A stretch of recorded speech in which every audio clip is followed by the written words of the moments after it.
योगी और अमित शाह की यह मुलाकात जो आज दिल्ली में हुई, लगभग 1.5 घंटों तक चली, यह उत्तर प्रदेश की राजनीति ही नहीं, देश की राजनीति भी कई दशा और दिशा इस पर निर्भर हो सकती है। कई चर्चाएं चल रही है, कई चर्चाओं के बीच से यह कहा जा रहा है कि यह मतभेद मोदी शाह का योगी आदित्यनाथ से अब बढ़ चुका है। इन तमाम बातों पर हम चर्चा करेंगे, उत्तर प्रदेश लखनऊ से लेकर के दिल्ली तक की कहानी की। इससे पहले बता देते हैं कि मेरा नाम हुआ रविकांत और आप देख रहे होंगे झकास भारत। बिहार की राजनीतिक चर्चाओं को लेकर हम आते रहते थे, मगर आज इस प्लेलिस्ट में लाए हैं कि उत्तर प्रदेश की राजनीति में फिलहाल क्या घटनाक्रम है और क्या बातें जोर शोर से जो लखनऊ से दिल्ली तक की हो रही है योगी आदित्यनाथ के खिलाफ या साथ, उसमें ये बात करेंगे। अभी तो कह देंगे कि झकास भारत को सब्सक्राइब कर लीजिएगा ताकि देश के अलग अलग राज्यों की राजधानी की भी राजनीतिक खबरें हम सुनाया करें। बिहार का हम सुनाया करते हैं, बंगाल और उत्तर प्रदेश इसके पड़ोसी हैं तो कुछ कभी कभी ज़्यादा सुना देते हैं और सब राज्यों के बजाबते। मगर हो क्या रहा है उत्तर प्रदेश में? पहले केशव प्रसाद मौर्य को बुलाया जाता है जो उप मुख्यमंत्री हैं, वैसे उत्तर प्रदेश में एक और उप मुख्यमंत्री हैं दिनेश शर्मा। 2 उप मुख्यमंत्री बने थे 2017 में जब योगी आदित्यनाथ उत्तर प्रदेश के कमान संभालते हुए नजर आते हैं। हम आपको कुछ ये अमित शाह और योगी आदित्यनाथ के मुलाकात के पहले कुछ साल पहले ले जाना चाहेंगे, 4 साल 4 महीने पहले, जब उत्तर प्रदेश के मुख्यमंत्री योगी आदित्यनाथ नहीं बने थे, वह केवल एक सांसद थे, मगर उनकी छवि यह थी कि एक कट्टर हिंदू की छवि वह रखते थे और अपनी एक हिंदू युवा वाहिनी करके संगठन भी चलाते थे और वो 3 बार सांसद भी रह चुके थे। मगर वो सुर्खियों में कई बार रहे, उनके विवादित बोल या फिर उनके कई चीज़ें विवादित रही, क्योंकि वो गोरखपुर से वह लगातार चुनाव जीतते हुए आ रहे थे, 4-4 बार 5-5 बार, और उससे पहले उनके गुरुजी भी सांसदीय चुनाव जीत चुके थे। कहानी बहुत लंबी है, केवल गोरखपुर के नहीं, गोरखपुर से लखनऊ जाने की योगी आदित्यनाथ की कहानी फेरिस्त बहुत लंबी है। मगर अभी क्या चल रहा है, मैं उस पर फोकस करने से पहले 2017 के उस घटनाक्रम पर ले जाना चाहूंगा जहां से कि एक तरह से कह सकते हैं कि योगी आदित्यनाथ मुख्यमंत्री बने उस समय क्या कुछ हुआ था और आज क्या कुछ उन कारणों की वजह से आज क्या कुछ चल रहा है। और उसी वक्त से लोग यह कयास लगा रहे हैं कि मोदी का टकराव योगी आदित्यनाथ से है। मगर यह मुलाकात के बाद दोनों ने अपने सोशल साइटों पर ये तस्वीर डाले।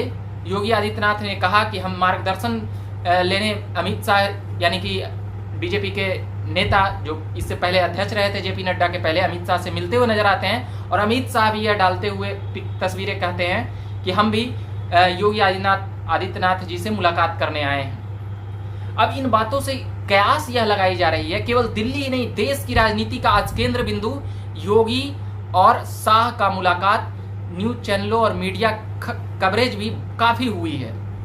इस पर क्या कुछ है तो हम बता चुके हैं कि उत्तर प्रदेश में 2 उप मुख्यमंत्री हैं, केशव प्रसाद मौर्य और दिनेश शर्मा। जातीय हालात के हिसाब से भी पार्टियां बनाया करती है समीकरण, और यही हुआ उत्तर प्रदेश में भी। बैकवर्ड फॉरवर्ड वेक्टर हर जगह एक सामंजस्य बैठाया जाता है।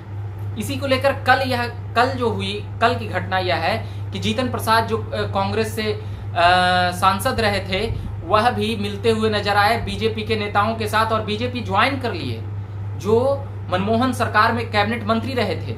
यानी समझ सकते हैं कि उत्तर प्रदेश की राजनीति कितनी दूर तक जा चुकी है और 2022 से पहले बहुत बड़े बड़े खेले हो रहे हैं, क्योंकि उत्तर प्रदेश एक तरह से सेमीफाइनल मैच माना जाता है लोकसभा के पहले का, जैसे 2012 में हुआ था। मगर 2012 के परिणाम में सपा बाजी मार लेती है, मगर 2014 में पूरी समीकरण बदल जाती है और 2017 में भारतीय जनता पार्टी वहां पर एक प्रकार से 350 सीटें जीतकर यह सुनिश्चित कर देती है कि अब देश में लहर हिंदुत्व की चलेगी और हिंदुत्व बात करने वाले पॉलिटिकल आइडियोलॉजी पर ही अब चलेगी।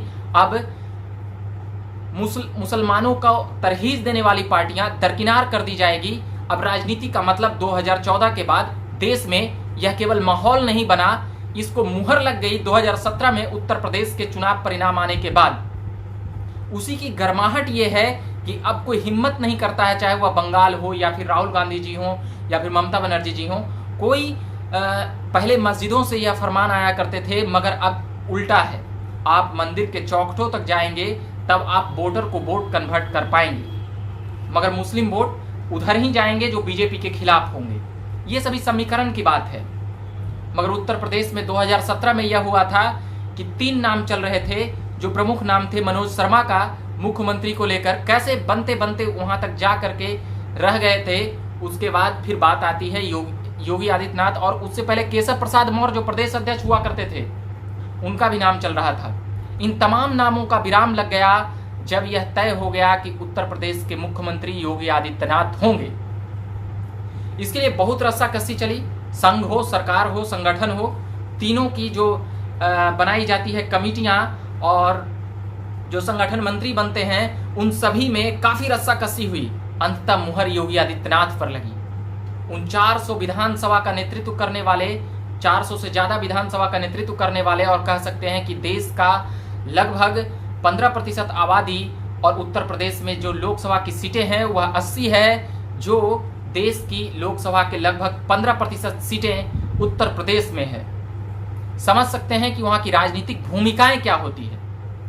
उत्तर प्रदेश की राजनीतिक दस्तक वहां की जीत से दिल्ली की चौखट तक जाने में, कह सकते हैं कि प्रधानमंत्री बनाने में उत्तर प्रदेश की महती भूमिका होती है।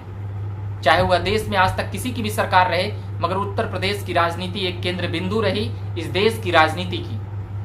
वैसे तो प्रत्येक स्टेट महत्वपूर्ण है, मगर उत्तर प्रदेश में इसलिए महत्वपूर्ण है क्योंकि वह केवल जनसंख्या की दृष्टि से बड़ी राज्य नहीं है। क्षेत्रफल घनत्व में उसकी रैंकिंग सबसे ऊपर नहीं है, मगर जनसंख्या घनत्व में सबसे ऊपर है, और लोकसभा सीटें और विधानसभा सीटें सबसे ज्यादा वहीं है। तो प्रशासनिक और राजनीतिक दृष्टि से उसका महत्व ज्यादा बन जाता है।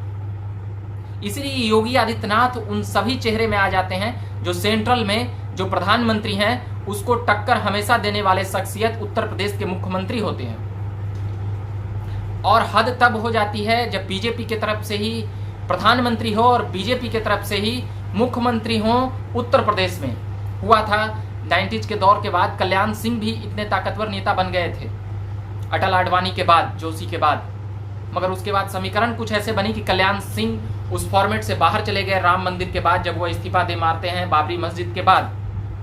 देखिए, मैं कहानी इन सभी बातों में इसलिए ले जाना चाहता हूं क्योंकि जो विवाद है, जो मतभेद है, जो खबरें चल रही है, वो उत्तर प्रदेश से जुड़ी हुई है। इसलिए उत्तर प्रदेश के समीकरण और उत्तर प्रदेश की राजनीतिक दाव पेच को जानना होगा। जो 3 नामें हमने बताया कि 2017 में जो चल रही थी, उसमें एक स्वतंत्र देव सिंह भी थे जिनका नाम, और एक दिनेश शर्मा जो अभी उप मुख्यमंत्री हैं। स्वतंत्र देव सिंह अभी वहां के प्रदेश अध्यक्ष हैं, जो काफी करीबी सेंट्रल और राज्य सरकार जो उत्तर प्रदेश में, उनके भी स्वतंत्र देव सिंह काफी करीबी हैं और संघ के भी करीबी हैं, क्योंकि वो प्रचारक जीवन में भी रह चुके हैं। अखिल भारतीय विद्यार्थी परिषद से लेकर युवा मोर्चा का अनुभव स्वतंत्र देव सिंह के पास है। यही कारण है कि उनके प्रदेश अध्यक्ष स्वतंत्र देव सिंह को जिम्मेदारी मिली, जो उत्तर प्रदेश के कैबिनेट में मंत्री भी थे, और योगी आदित्यनाथ से भी उनका अच्छा बनता है और केंद्र के भी राजनीति नेताओं से भी उनका अच्छा बनता है। तो मतभेद की खबरें इस प्रकार से चल रही है। मगर एक बात बता दें कि जब संघ की बैठकों से संघ के संगठन जो तय हैं राजनीतिक कार्यभार देखने वाले, और बीजेपी के संगठन मंत्री, सरकार के समन्वय की काम देखने वाले लोग, जब तीनों एक साथ बैठते हैं तो इनमें मंथन बहुत दूर तक होती है, और अंततः राष्ट्रीय अध्यक्ष और जो अभी वर्तमान अमित शाह और मोदी की जो जोड़ी है, वो बहुत ही ताकतवर जोड़ी मानी जाती है इस देश में। तो यह खबर चली कि योगी आदित्यनाथ और अमित शाह और मोदी में मतभेद हो गया है कई न्यूज चैनलों के द्वारा। तो इन सभी बातों से यह खबर को पुष्टि मिली। योगी आदित्य, जब केशव प्रसाद मौर्य को दिल्ली बुलाई जाती है बातचीत के लिए, क्योंकि 2022 इलेक्शन जल्द है और नरेंद्र मोदी भी नहीं चाहते हैं कि ये इलेक्शन पर हमारी तैयारी अभी से ही हो जाए। कई लोगों का कहना था कि योगी बदले जाने वाले हैं, कई लोगों का कहना था कि केशव प्रसाद मौर्य मुख्यमंत्री बन रहे हैं, कई लोगों की अलग अलग प्रकार की जो बातें चलती है, जो सुगबुगाहटों की जो बातें चलती है, वह हो चली थी और वह हो रही है और वह होगी। मगर योगी आदित्यनाथ आज जिस प्रकार से अमित शाह से मिले, दोनों में एक सामंजस्य भरी बातें यह दिखी कि दोनों ने ही एक तरह से जनता में यह मैसेज देने का प्रयास किया सोशल साइटों पर। कोई एक अगर सोशल साइटों पर अपने सोशल हैंडल से अगर पिक्चर डालते तो ये बातें और होती, मगर इन दोनों को भी पता है कि जनता में एक गलत मैसेज चला गया है या उन सभी विवादों पर विराम लगे इन तस्वीरों के जरिए। सच क्या है इन दोनों से बेहतर कोई नहीं जानता होगा, मगर फिलहाल जो राजनीतिक चिंतक और विश्लेषक हैं, हम भी हैं, कई लोग खबरें सुनाने और देखने वाले लोग हैं, अलग अलग प्रकार के एनालिसिस किया करते हैं। मगर अंततः यही बात है कि इन दोनों की 1.5 घंटे की बैठक हुई है। कल अध्यक्ष यानी जेपी नड्डा जी से मिलेंगे योगी आदित्यनाथ और प्रधानमंत्री मोदी जी से भी मुलाकात होगी, तब कई और भी खबरें बनेगी और कई और भी खबरों पर विराम लगेगी। मगर इससे पहले उत्तर प्रदेश की राजनीति गर्मा गई है, इसमें कोई शक नहीं है, इस पर कोई इफनवट नहीं है, क्योंकि अगले साल चुनाव है और बीजेपी कोई भी जोखिम नहीं लेना चाहती है। नगर निकाय की चुनाव तो बीजेपी इस प्रकार से लड़ती है कि उसके कैबिनेट मंत्री भी संलिप्त हो जाते हैं। तो ये तो उत्तर प्रदेश का ही बात है। तो समझ सकते हैं कि बीजेपी कभी भी चुनाव को हल्के में नहीं लेती है, चाहे वह हार जाए या उसका परिणाम कुछ भी हो जाए। जैसा कि हमने बंगाल में भी देखा कि ममता दीदी के सामने घुटने टेकने पड़े और ममता दीदी 200 से ज़्यादा सीटें जीत लेती हैं और बीजेपी 100 के भी आंकड़े पार नहीं करती है। मगर वोटिंग ऑफ परसेंटेज पहले के चुनावों से और सीटों में बढ़ोतरी देखी जाती है। तो बीजेपी की चुनाव लड़ने की रणनीति और चुनाव लड़ने की जोश और जुनून वो एक अपने जगह पर है, इसीलिए वह कोई भी चूक ना हो, इसलिए वह सबसे ज़्यादा मेहनत करती है, उसकी संगठन टोलियां और उसकी प्रत्येक इकाई। स्वतंत्र देव सिंह भी यह कहते हुए नजर आए थे 2 दिनों पहले कि ऐसा कोई बात नहीं है, ये अलग अलग खबरें चलाई जाती है सड़क से संसद तक। तो अब देखते हैं कि इन खबरों पर कितना सच्चाई है, नहीं है। फिलहाल इन दोनों नेताओं ने जिस प्रकार से मुलाकात हुई है, कहना है कि विराम लग रहे हैं। मगर योगी आदित्यनाथ को 2024 के चेहरे के तौर पर सबसे प्रमुखता से देखी जा रही है, इसलिए ये खबरें और भी तेज हो गई थी। इसलिए इन तमाम बातों के साथ हम अभी आए थे यह कहने और सुनाने कि योगी आदित्यनाथ और अमित शाह की मुलाकात के बाद खबरों पर विराम लगा है कि इन दोनों के बीच मतभेद है। इसमें जो सबसे महत्वपूर्ण भूमिका निभाती है, संघ के जो तरफ से राजनीतिक दल में देखने वाले भेजे जाते हैं संगठन मंत्री, उनकी भी एक अपनी भूमिका होती है। एक तो बीजेपी के संगठन मंत्री होते हैं और एक संघ और बीजेपी सरकार तीनों को देखने वाले संगठन मंत्री होते हैं। तीनों में सामंजस्य बैठाने वाले भी उनकी जिम्मेदारियां तय होती है। तो जब वहां से फैसला होकर आ जाता है तो शायद मतभेद की खबरें कितनी भी हो, चाहे किसी भी नेता में कितनी भी मतभेद हो, वह शांत हो जाते हैं। जैसा कि हमने देखा था कि 2014 में चेहरा बनाने के पहले, नरेंद्र मोदी को चेहरा बनाने के पहले बैठकों में यह साफ कर दिया गया कि नितिन गडकरी, सुषमा स्वराज, राजनाथ सिंह, उमा भारती, ऐसे और भी कई सरीखे नेता, राजनाथ सिंह समेत जितने भी नेता थे, उन्हें साफ संदेश मोदी लहर में बहाने के लिए उस ओर झोंका गया था और वह परिणाम सार्थक आया। इसलिए हम यह कह सकते हैं कि वहां से जो फैसला होकर आएगा, जो तमाम संगठन मंत्रियां जब बैठेगी तब उसमें अहम होगी। हो सकता है कि मोदी और अमित शाह योगी आदित्यनाथ को पसंद नहीं करते हों, क्योंकि 2024 में योगी आदित्यनाथ उन जोड़ी के लिए चुनौती देते हुए नजर आ सकते हैं। राजनीति में यह भरसक देखा गया है कि उन जोड़ियों को चुनौती देने वाले लोग होते हैं। जैसे अटल और आडवाणी जिस प्रकार से बढ़े थे, तो चुनौती देने वाले नेता कम नहीं थे, उस वक्त कोई पनप नहीं पाए। या इन दोनों जोड़ियों के बीच में जो भी आए, एक जोशी जी का नाम आता है, तीसरा नाम में जोशी जी का भी आता है। तो जितने भी नेता है, इन दोनों का ही चलती रहा। उसी प्रकार से अभी मोदी और शाह की जोड़ी देश में है।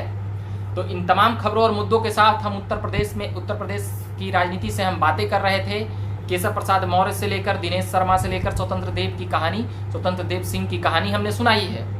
अगर योगी आदित्यनाथ 2022 का अगर इलेक्शन जीत लेते हैं तो 2024 में उनका सबसे बड़ा चेहरा वह बनकर इस देश में उभरेंगे, इस बात में कोई संदेह नहीं है। मगर क्या अमित शाह भी प्रधानमंत्री बनने के रेस में है? ऐसे कई सवालों से अलग अलग राजनीतिक दृष्टिकोण बनती है। मगर फिलहाल बीजेपी के लिए यह एक सुखद खबर है कि उसके पास ऑप्शन का भरमार है। हम अभी बात कर रहे थे उत्तर प्रदेश के चुनाव पर। अभी के लिए फिलहाल हम इतना ही कहेंगे। आप देख रहे होंगे झकास भारत, और औपचारिकता के लिए बता देता हूं, मेरा नाम रविकांत है और आपने अगर चैनल को सब्सक्राइब नहीं किया हुआ तो सब्सक्राइब कर लीजिएगा और फेसबुक पेज को भी लाइक करिएगा। धन्यवाद।